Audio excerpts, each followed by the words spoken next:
welcome to Hunters Connect. Picking a good place to camp is a crucial part of any multi-day hunting trip. I am going to share why certain locations make a good campsite, including access to water, protection from the weather, and how to minimize your impact on the landscape. Let's get started with what is generally the most important part of selecting a campsite: proximity to water.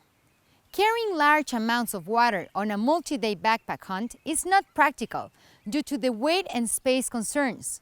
So, almost all hunters bring some sort of water purifying device with them on multi-day trips. They purify water from natural sources such as streams, rivers, and lakes. It helps to be close to these natural water sources, reducing how far you have to carry your water back to camp.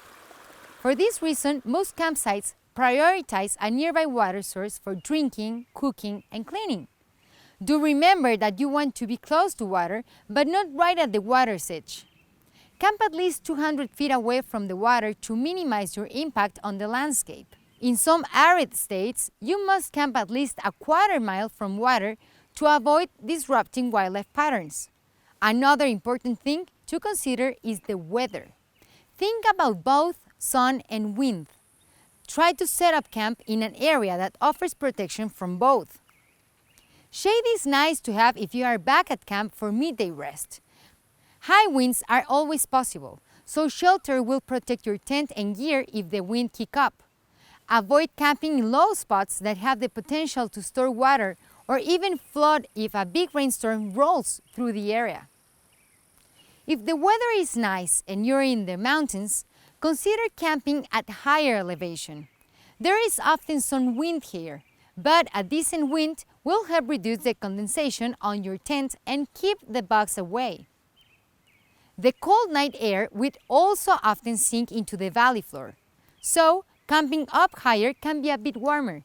Just remember to know the weather forecast if you're going to set up camp in more exposed area.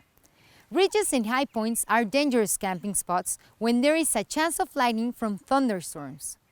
When you're looking for a campsite, try to find areas that have already been used by other campers, or look for areas of bare ground or minimal vegetation. Don't camp in pristine areas like meadows or shorelines. As hunters, we want to minimize our impact on the landscape as much as possible. Finally, give yourself time to find a good campsite, preferably an hour or two before sunset, so you have plenty of time to survey the landscape in daylight.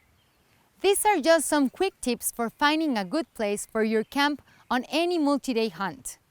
Hopefully, you now know a bit more about the importance of having an accessible water source, planning for the weather, minimizing your impact on the landscape, and budgeting plenty of time to find that perfect camping spot. Thanks for watching, and be sure to check out our other videos on Hunters Connect.